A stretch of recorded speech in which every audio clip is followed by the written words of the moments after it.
Okay guys, now we are going to some level up these buffer overflows with a concept called egg hunters. This is not any advanced topic. Once you understand, it will be very easy. Now what is egg hunter? Egg hunter is a piece of code which searches the entire memory for shellcode and executes it. So okay, egg hunter is a piece of code that searches for our shellcode in the memory and executes it. Okay, fine.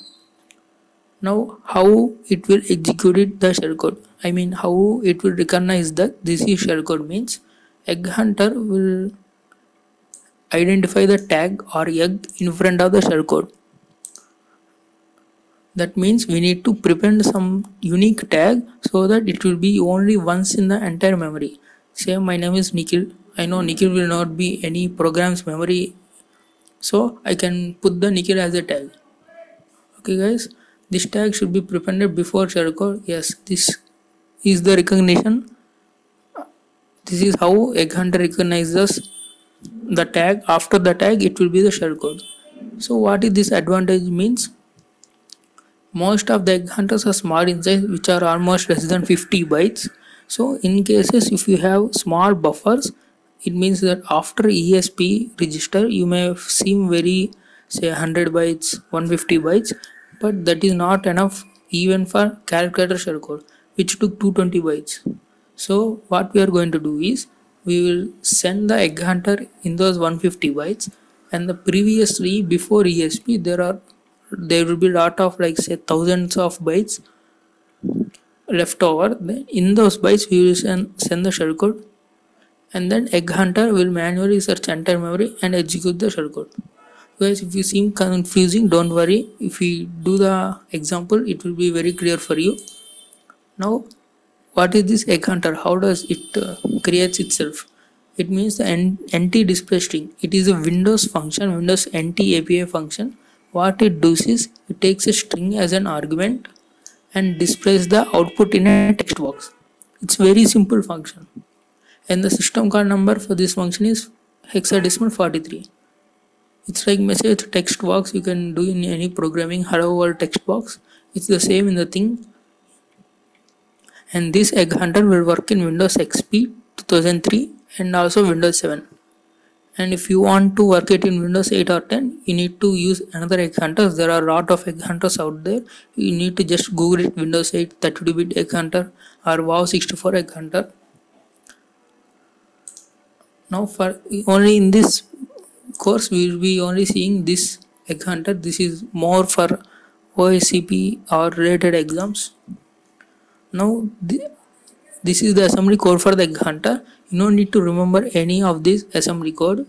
I will just explain the theory to you. Now what it does is it searches through every page of the memory and push the system call number onto EAX so that the system call will perform, and then it will check each and every 4 bytes register. First the tag will be loaded into EAX register. So our tag will be stored in EAX register, and then EDX register will be stored in EDA. This EDX will be like every 4 bytes in the memory. Now EAX contains our tag and EDA contains the value in the memory, and it will loop over until it finds the tag. Whenever it finds the tag once, it will execute again.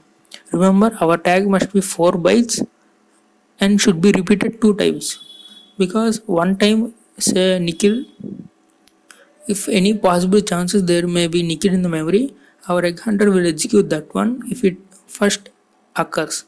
So that's why if we say Nikhil, and then it will be like unique tag.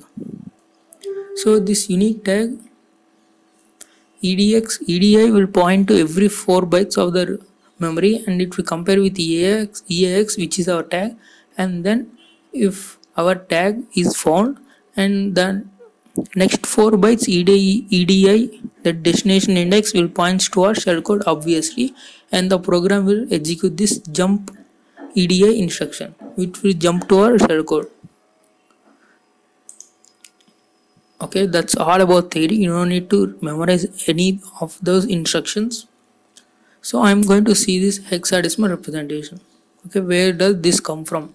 This comes from before hexadecimal representation. You can see 6681CAFF0F.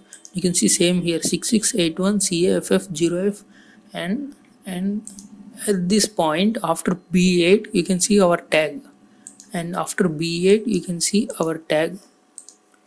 You need to say tag. It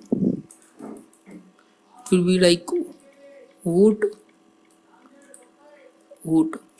This is like unique 4 bytes tag, which is of length 8 bytes, and this represents says this woot.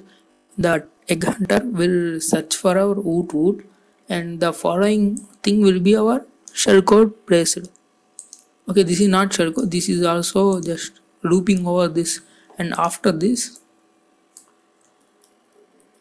our shellcode will be there, and after finding the tag, the program flow jumps to this shellcode and gets executed. Okay, this is all about theory, guys. You can create, you don't need to copy paste and change this tag. We can create with mono module. Just I am showing you the theory. In the next video, if you have any doubts in this video, by the next video your doubts will be clear.